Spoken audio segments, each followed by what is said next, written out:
Eh bien, bonjour à toi et bienvenue dans cette vidéo où on va voir les bases du logiciel Fusion. Donc si tu n'as jamais touché au logiciel, cette vidéo est parfaite pour toi. Et si tu as déjà un petit peu touché au logiciel, que tu maîtrises certains concepts, tu peux aller voir des vidéos qu'on a déjà fait, comme par exemple refaire un fond vert pour incruster l'Everest, ou bien encore un compositing à la Game of Thrones. Tu peux aller voir, il y a des choses assez sympas. On a aussi refait un plan filmé en piscine en ajoutant de l'eau. Enfin, on a fait tout plein de trucs qui peuvent potentiellement t'intéresser, donc tu peux aller voir. Et si jamais tu as envie d'aller encore plus loin, je t'en parle en fin de vidéo, mais on a une formation très complète sur le logiciel Fusion, Nuke ou bien encore Blender qui arrive tout bientôt. Donc si ça t'intéresse, lien en description. Alors on va revenir à nos moutons sur Fusion. Donc, deux choses par rapport à Fusion qu'on va se concentrer pour le moment, c'est l'interface et la structure nodale, savoir le système nodal, comment les nœuds vont s'embriquer ensemble et comment ça fonctionne tout ça. Une fois qu'on aura vu ça, on pourra voir un petit peu l'animation, on pourra voir d'autres concepts un petit peu moins essentiels et à la fin on fera un petit exercice pour mettre ça en pratique. Donc commençons par l'interface. Et oui, parce que c'est quand même assez important de maîtriser l'interface pour comprendre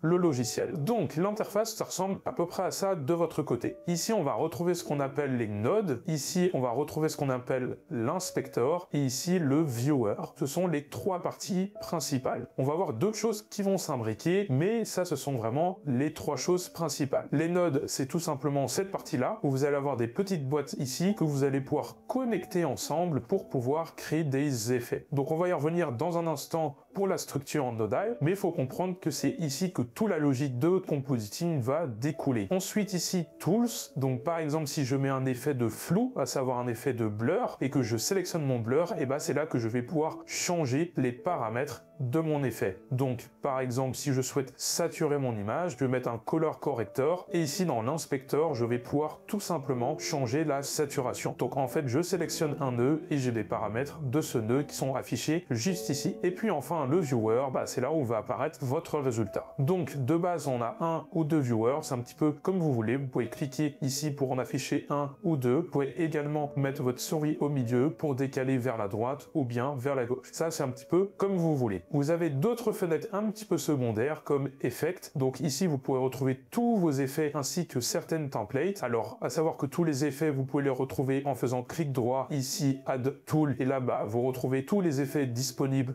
dans Fusion. Par exemple je vais dans Color et ici j'ai un Color Corrector et là mon nœud de Color Corrector pas pareil, mais je peux aussi aller le chercher ici. Donc soit je scroll et je cherche mon nœud que je pourrais trouver, alors c'est rangé évidemment par catégorie, mais je trouve ça un petit peu moins accessible et un petit peu moins pratique que de faire clic droit à Tool, aller dans Color et là c'est quand même beaucoup plus facile. Donc pareil, ici on va retrouver Color Corrector, je pourrais le prendre et le mettre juste ici. Et d'ailleurs, comme je vous l'ai dit, vous voyez qu'on retrouve ici les paramètres donc de mon Color Corrector. Ça, on verra après. Alors je peux également chercher le nœud ici. Par exemple, je mets Blur et là, hop, j'ai le blur qui est donc juste ici, en première position, donc je peux le prendre, et là, j'ai mon blur. Mais encore une fois, je vous conseille pas cette manière de faire. Ce que je vous conseille, c'est directement, si vous connaissez votre node, faire CTRL espace ou bien Shift espace. Moi, personnellement, je préfère Shift espace, et là, vous allez chercher le node dont vous avez besoin. En tout cas, c'est comme ça qu'on va faire nous, et je vous jure, essayez de le faire comme ça va être beaucoup plus pratique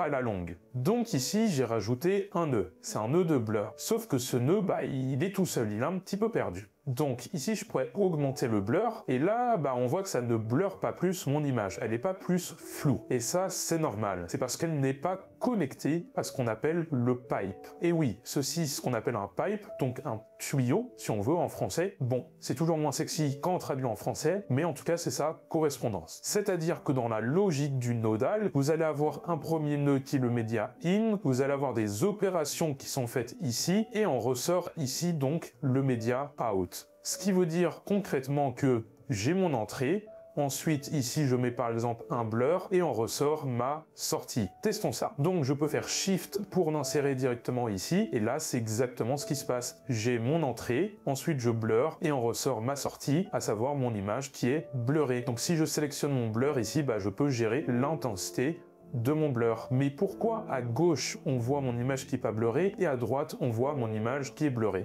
Très bonne question. Donc, pour ça, on peut zoomer. Alors, tu peux faire plus pour zoomer. Je ne sais pas présenter les raccourcis clavier, mais c'est la molette de la souris pour bouger comme ça, et plus et moins pour zoomer. Voilà. Donc si on regarde le média in 1, on voit que il y a une surluminescence dans le left view. Tu vois que là il y a 2 points et en fait ces 2 points correspondent au nombre de viewers que vous avez. Par exemple, s'il y a 10 viewers dans votre scène, par exemple si dans votre interface il y a 10 viewers, et il va avoir 10 points. C'est aussi simple que ça. Donc là on a 2 points donc pour 2 viewers. Et celui qui est en blanc, ça veut dire qu'il est affiché. Donc ce média in 1, on voit qu'il est en blanc dans le left view, à savoir la vue de gauche. Mais par contre, si on regarde le média out, il est visible dans la vue de droite, à savoir le right view. Voilà. Donc, si j'ai envie que mon media out soit aussi visible dans la vue de gauche, il y a plusieurs solutions. Soit je le prends et je le glisse ici, ça c'est la première solution. Soit je l'active ici, dans en active, tu vois à quoi ça correspond. Je peux aussi activer ici, voilà, comme ça tu comprends un petit peu ce que ça fait. Ou alors je peux me servir des raccourcis 1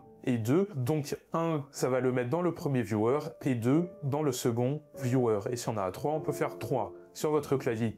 Voilà, il y a plusieurs solutions. Moi, je pense, à mon humble avis, le plus simple, c'est de prendre le nœud et juste de le glisser. C'est quand même assez user-friendly. Donc, qu'est-ce qui se passe? On a ici un nœud, on a un effet rajouté et on sort ici mon résultat qu'on visionne dans le média out. Mais maintenant, si je décide de rajouter un nœud, alors, je vais te montrer quelque chose qui peut être assez important quand même. Je vais mettre un color corrector ici. Sauf que là, si je change quelque chose, ça va absolument rien faire. Parce qu'il n'est pas connecté. Donc, pour le connecter, je peux faire Shift et l'insérer. Hop, comme ceci. Là, il est connecté. Ou alors, je peux venir connecter directement à l'entrée orange. Donc, on verra toutes les entrées après. Et ici, je peux connecter à cette entrée. Et là, pareil, il est connecté. Mais une manière beaucoup plus simple, c'est en fait, dans Fusion, quand vous allez sélectionner un node, en fait, si j'en crée un à partir de cette sélection, ça va automatiquement l'ajouter après. Donc ici, si je marque Color Corrector, il va automatiquement s'ajouter après. Or, si j'ai aucun node de sélectionné et que je mets un Color Corrector, je te rappelle, c'est en faisant CTRL espace, Color Corrector, là il se met dans le vide. Alors que si je sélectionne ce nœud-ci, Color Corrector, là, automatiquement, il se connecte. Ce qui est quand même plutôt cool. Donc là, mon color corrector, je peux par exemple mettre tout rouge, et voilà ce qu'on obtient. Donc, si on décompose, on a ceci, ensuite on a un blur, un color corrector, et donc en ressort mon résultat final. Donc là, si je vais dans Edit, voilà, j'ai ceci. Donc, mon compositing a été fait, et c'est génial. Voilà. Donc déjà, si vous avez compris ça, vous avez compris une grosse partie de la structure nodale. Mais c'est pas tout. Là, vous voyez qu'il y a différentes entrées. Nous, on va se concentrer sur l'entrée bleue, qui est quand même assez importante. En fait, l'entrée bleue, c'est votre entrée masque. C'est-à-dire que si je mets un masque, l'effet sera uniquement fait à travers ce masque. Exemple, là, j'ai un blur et le blur, il se fait sur toute mon image. Mais je peux créer un masque, donc ici, je peux sélectionner ellipse, par exemple. Donc si je regarde mon ellipse, c'est juste un cercle, c'est un masque qui représente un cercle, on peut bouger, ok ? Très bien, mais sachant que ceci est un masque, c'est-à-dire qu'il y a un alpha, donc une image est faite de rouge, vert, bleu, et aussi d'alpha. L'alpha, c'est ce qui va gérer la transparence de vos éléments, et on peut s'en servir en tant que masque pour uniquement appliquer un effet dans une zone précise. Donc là, j'ai mon blur, mais si je lui connecte ici mon ellipse en entrée masque, à savoir l'entrée bleue, mon blur va uniquement se faire à travers ce masque. Donc là, je peux bouger mon masque si je le souhaite. Je peux également faire un soft edge pour qu'il soit un petit peu plus doux. Et là, mon blur, ce sera uniquement fait dans cette partie-ci. Évidemment, ça marche pareil pour le color corrector. Là, j'ai un color corrector qui se fait sur toute l'image, mais je peux choisir un masque. Donc, je pourrais choisir aussi un rectangle. Bon, ça fonctionne exactement pareil. Là, j'ai un rectangle. Et si maintenant, je viens le connecter ici en entrée bleue, à savoir l'entrée masque, mon color corrector se fait uniquement à travers ce rectangle-ci. Alors, je peux décider aussi d'inverser pour qu'il se fasse sur toute l'image à part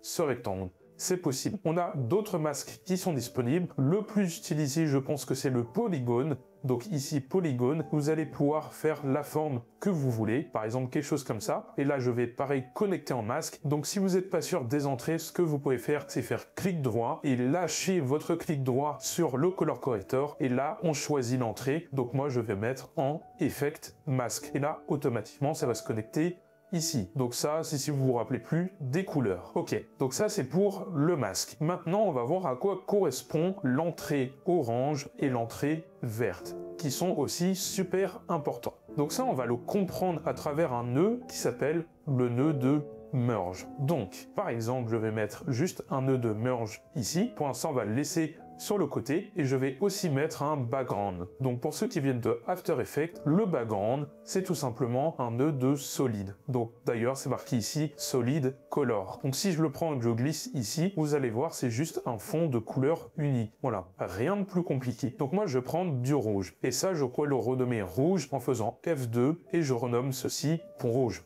Comme ça, on sait ce que c'est. Alors maintenant, si j'ai envie de composer à la fois ceci et ceci ensemble, par exemple j'aimerais qu'il y ait du rouge que sur une certaine zone, et ben je vais pouvoir faire un merge pour merger mes éléments ensemble, pour les blender ensemble. Et oui, par exemple si vous avez un fond vert, vous avez votre devant-plan, votre personnage qui est sur fond vert, vous allez supprimer votre fond vert et vous allez intégrer votre arrière-plan. Donc comment vous allez faire ça? Vous allez vous aider d'un merge, vous allez mettre votre fond vert en foreground, à savoir ce qui est devant, et votre arrière-plan en background. Et quand vous allez visionner votre merge, et ben cette opération sera donc appliquée. Donc c'est ce qu'on va faire ici, nous. Si on regarde ici et que je laisse ma souris, on voit que l'entrée orange c'est le background et que l'entrée verte c'est le foreground. Ok, donc là ça nous parle et ici on voit que on a un effect masque. Et ça va aussi nous servir. Donc, on va connecter ça n'importe comment, si on fiche un petit peu. On peut dire que ceci, c'est en background, ceci, c'est en arrière-plan, et que le rouge passe devant, donc le rouge est en entrée verte, savoir l'entrée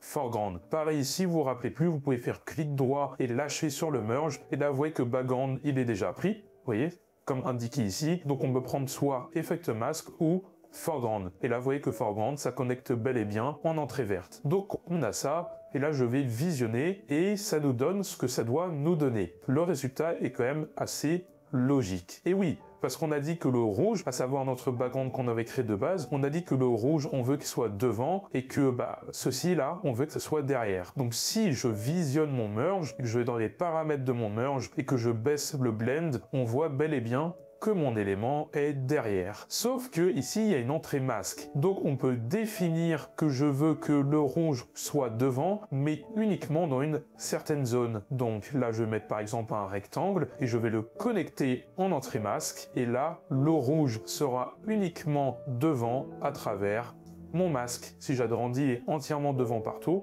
Et là, hop, je peux rajouter le rouge uniquement dans une zone précise. Alors là, ça n'a aucun intérêt à le faire avec juste une image rouge, mais vous comprenez un petit peu le principe. C'est comme ça que vous allez composer des éléments les uns par-dessus les autres. Alors, une autre chose qu'on aurait pu faire, c'est aussi de connecter dans l'entrée masque ici au rouge, et là, ça aurait donné le même résultat. Pourquoi? Parce que quand on fait ça, ça va nous créer un alpha. Ici, en fait, vous avez un damier et c'est transparent. Donc, quand je compose ça par-dessus, évidemment, ça va pas composer la transparence. Mais d'ailleurs, si vous n'aimez pas avoir un damier, vous pouvez aller dans les trois petits points ici et cocher Checker Underlay. Moi, je préfère quand c'est noir personnellement, mais ça, c'est les goûts et les couleurs. Et à vrai dire, quand vous avez compris ça, vous avez tout compris. Et oui, donc maintenant si on veut voir notre résultat final, si vous avez bien compris, donc là si on va dans le montage, on voit pas. Pourquoi? Parce que le media out, qui est notre média de sortie, il faut le connecter le merge, hop,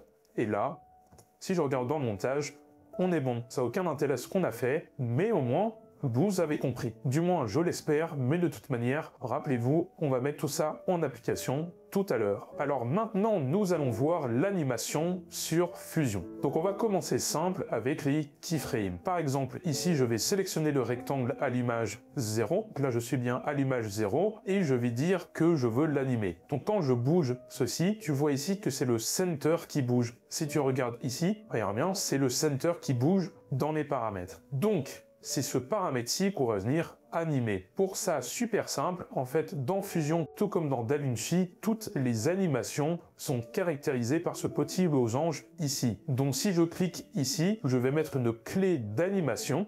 Donc elle devient rouge, ce qui veut dire que à ce moment-là, il a mis une clé et en fait, il va venir animer entre cette clé-ci et l'autre clé. Par exemple, si ma position est à 1 à l'image 0 et qu'à l'image 50, elle est à 200, et ben entre 1 et 50, il va venir bouger de 200 pixels. Voilà, c'est aussi simple que ça. Par exemple, ici, alors pour illustrer mon propos, on va le faire, j'allais à l'image 100, je vais bouger ceci, et là, tu vois que ça recrée une clé. Et là, d'ailleurs, on voit la courbe d'animation aussi. Donc maintenant, si je lis mon image, si je lis mon animation, et ben il y aura bien cette interpolation qui se sera effectuée. Sauf qu'on aimerait avoir un petit peu plus de contrôle dessus. Alors tous les paramètres liés à mes clés se retrouvent ici dans Keyframe. Et oui, ça porte quand même assez bien son nom. Donc je vais sélectionner rectangle, et là, on voit qu'il y a deux clés. D'ailleurs, je vais pouvoir un petit peu agrandir ça parce qu'on voit pas grand chose. Et ici, on voit bel et bien qu'il y a deux clés. On a une clé à l'image 0 et une clé ici à l'image à peu près 100, juste avant. Elle est même précisément à l'image 100 tout pile. Voilà. Donc tu vois ici qu'on a nos deux clés.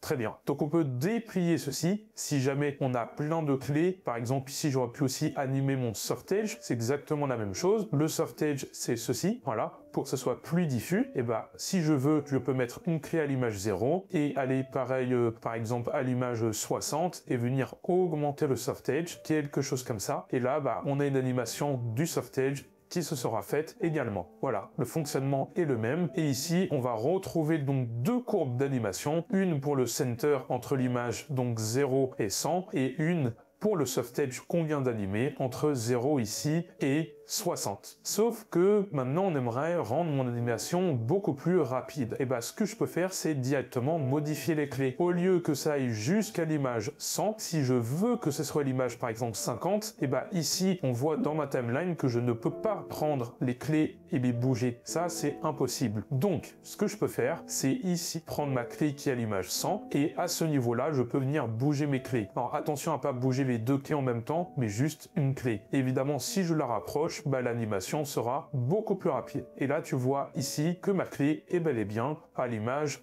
22. Donc ça, c'est pour les bases de l'animation. Maintenant, si on va avoir un petit peu plus de contrôle, parce que là, on a une animation qui est linéaire. Admettons que j'aimerais que mon animation elle soit lente au début, et s'accélère et ralentisse encore à la fin. Voilà. Si j'aimerais ce type d'animation, on va avoir du mal à régler tout ça avec le keyframe. Ici, on peut pas gérer la courbe. On a deux valeurs, ok, deux clés, mais on ne gère pas la manière dont ces clés vont s'interpoler ensemble. Pour ça, on va quitter le keyframe et on va avoir besoin du spline. Donc là, je sélectionne un rectangle et je désactive ici le soft edge si on n'a pas envie de le voir pour pas nous polluer l'interface. Et d'ailleurs, pour être un petit peu plus optimisé, donc je fais moins pour dézoomer, je peux prendre ces deux clés et cliquer sur ça. Comme ça va nous fit et prendre donc tout l'espace disponible. Donc visuellement, ça sera un petit peu plus agréable. Alors justement, ici, on va pouvoir gérer la manière dont les frames vont s'interpoler. Je t'explique. Ici, on est en linéaire. Tu vois que c'est une courbe linéaire. Bon, pas besoin d'avoir fait Mathsup pour comprendre ça. Donc ça, c'est une courbe linéaire, mais admettons qu'on aimerait avoir une courbe qui est un petit peu plus smooth. Donc ici, on va pouvoir sélectionner juste notre courbe et cliquer sur et sélectionner Smooth juste ici. Et là, tu vois que c'est assez lent au début, ça s'accélère et c'est assez lent à la fin. Et nous, c'est ce qu'on voulait. Si on regarde l'animation, hop, ça vient ralentir à la fin et au début, c'est assez lent. Et on va même pouvoir gérer l'animation et on va pouvoir même gérer nos courbes. Donc si je veux que ce soit encore plus lent au début et plus lent à la fin et vraiment que ça s'accélère au milieu, donc là tu vas le voir, c'est assez lent au début, ça s'accélère et c'est relent à la fin. Donc on pourrait faire quelque chose comme ça. Donc après, c'est à toi d'ajuster selon ce que tu as envie, mais tu vois que le résultat correspond donc à ce qu'on a fait. Alors il y a plein d'autres choses qu'on pourrait faire dans les courbes. Par exemple, si on a une courbe linéaire, on pourrait continuer l'animation à l'infini. Il y a plein de choses évidemment qu'on pourrait faire, mais là c'est un tutoriel sur les bases. Donc on vient de voir l'interface, la structure et le fonctionnement du système nodal, l'animation par keyframe et le spline pour modifier nos courbes d'animation et nos interpolations. Mais maintenant, nous allons mettre un petit peu tout ça dans un exercice pratique, histoire de rendre le tout un petit peu plus ludique et un petit peu plus concret. Alors pour finir la vidéo, nous allons tenter de réaliser ce petit exercice qui est quand même assez satisfaisant et je vous jure, c'est pas compliqué à faire. Si vous venez tout juste d'apprendre Fusion à travers cette vidéo et à travers ce que je vous ai montré précédemment, normalement, normalement, vous ne devrez pas trop galérer. Donc nous, on va essayer de refaire ça de manière assez rapide et assez simple. Donc la première chose à faire va être de créer un background. Donc un background, on se rappelle, c'est un fond de couleur uni. Là, je pourrais mettre du rouge, par exemple. En l'occurrence, nous, on va laisser ça noir et on va changer la résolution de l'image et on va mettre ceci en 1024 par 1024. Pensez bien à décocher le auto-résolution parce que sinon, ça va garder le même aspect ratio, ce qui fait que si ici je mets en 1024, eh ben, ça va pas marcher. Donc ici, on le décoche et là, on marque 1024 par 1024 par exemple. Donc là, on a quelque chose qui est carré. Et nous, c'est ce qu'on veut. Alors, je vais créer maintenant une ellipse qui est un masque. Donc, j'ajoute une ellipse et je connecte ceci en entrée masque. Et là, normalement, vous obtenez ça. Alors, si c'est pas le cas et que c'est tout noir, c'est parce que ici, vous avez décoché le checker underlay. Mais c'est pas bien grave, c'est juste visuellement parce que l'opération mathématique derrière est la même. D'ailleurs, si on fait A pour regarder l'alpha, on voit bel et bien que ça marche. Et ici, dans mon background, je mets une couleur, on voit bel et bien que ça apparaît. C'est juste que c'est du noir sur du noir. Du coup, bah, on voit rien. Alors, je vais recliquer sur checker underlay histoire de voir quelque chose. Ici, je vais mettre mon ellipse beaucoup plus petite, quelque chose comme ça, par exemple, voilà. Et je vais créer un second nœud qui est un nœud de polygone, qui est aussi un masque, pour tout simplement venir créer un triangle. Donc, je vais mettre un point ici, un point ici, un point ici et un point ici, pour créer un triangle. Donc ici, nous avons un triangle. Ok, donc ça va vraiment être la base de notre structure. Maintenant, ce qu'il va falloir faire, c'est dupliquer ce pattern en arc de cercle pour tout simplement créer notre forme attendue. Pour ça, je peux utiliser un node qui s'appelle le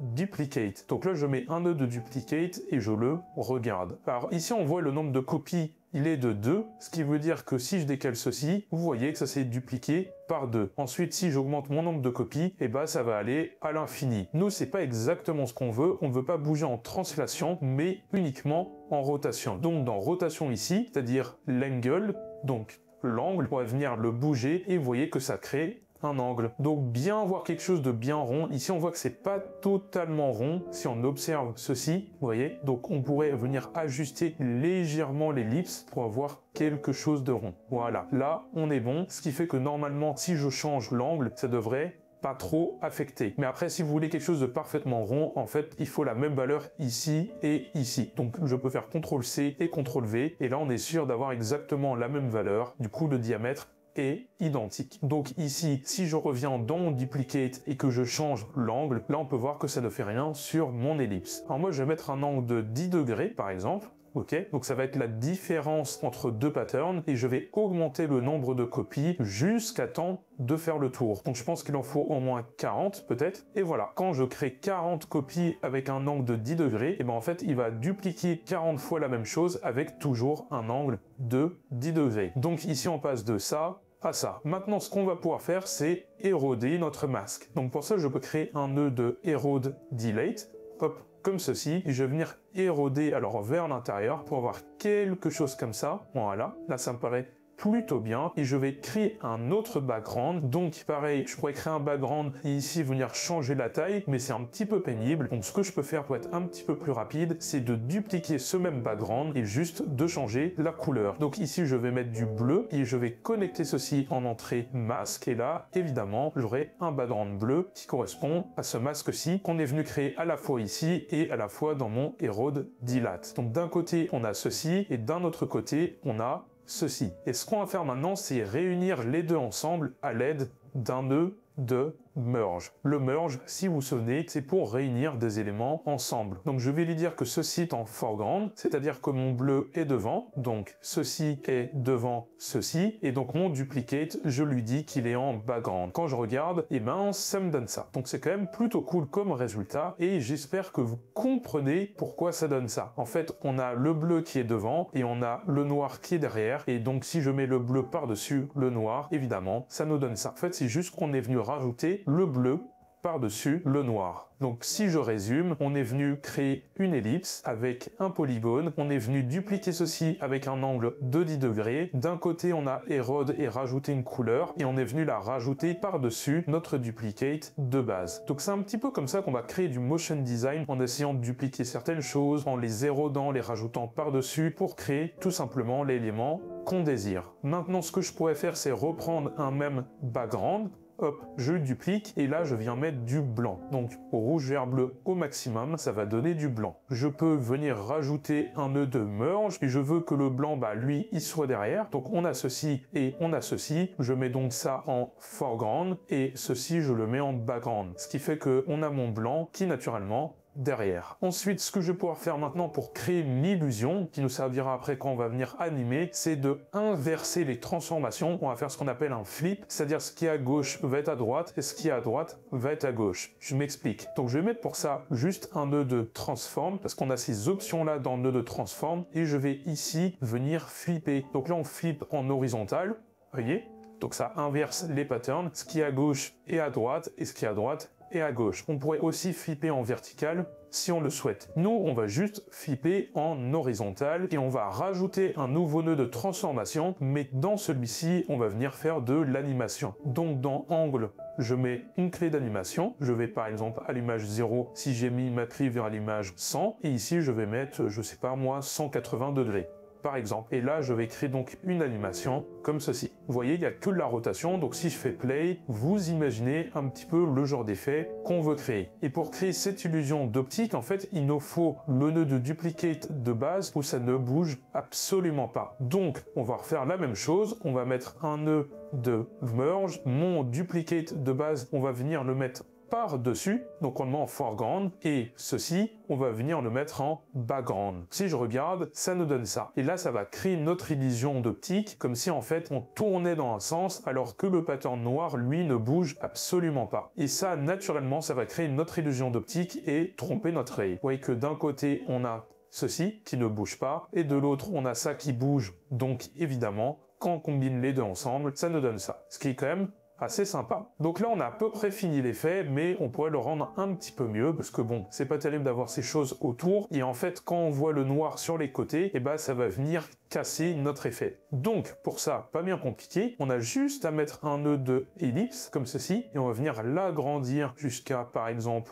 ici, je pense, quelque chose comme ça. On regarde jusqu'à où ça va, mais je pense que là, ça me paraît pas trop mal. Voilà. Et à la suite, on va créer un nœud de brightness. Donc celui-ci, on l'a pas vu, mais on pourrait le faire avec un color corrector. C'est exactement la même chose. Et dans mon brightness, je vais venir baisser très largement, du coup, ma brightness. Donc si je regarde ce que ça me donne ça. Moi, ce que je veux, c'est justement enlever tout ce qui est à l'extérieur. Donc je vais inverser mon masque d'ellipse en cliquant juste ici sur invert. Et donc là, ça me donne ceci. Ok, sauf que j'aimerais aussi enlever tout ce qui est à l'extérieur qui n'est pas compris dans l'alpha, donc ce que je peux faire, c'est tout simplement cocher alpha. Et là, on obtient ceci, ce qui est plutôt cool. Et ensuite, je vais pouvoir recadrer tout ça avec un nœud de transform, et dans mon nœud de transform, je vais augmenter la size pour zoomer, et à la suite de ça, je vais juste mettre un nœud de crop, sinon toutes les informations hors champ seront utilisées. Donc en termes d'optimisation, ça peut être assez sympa de mettre un nœud de crop. Sauf que ce nœud de crop se fait en 960 par 540, alors que nous, rappelez-vous, on est en 1024 par 1024. Du coup, en fait, ici, je vais mettre 1024 par 1024. Voilà.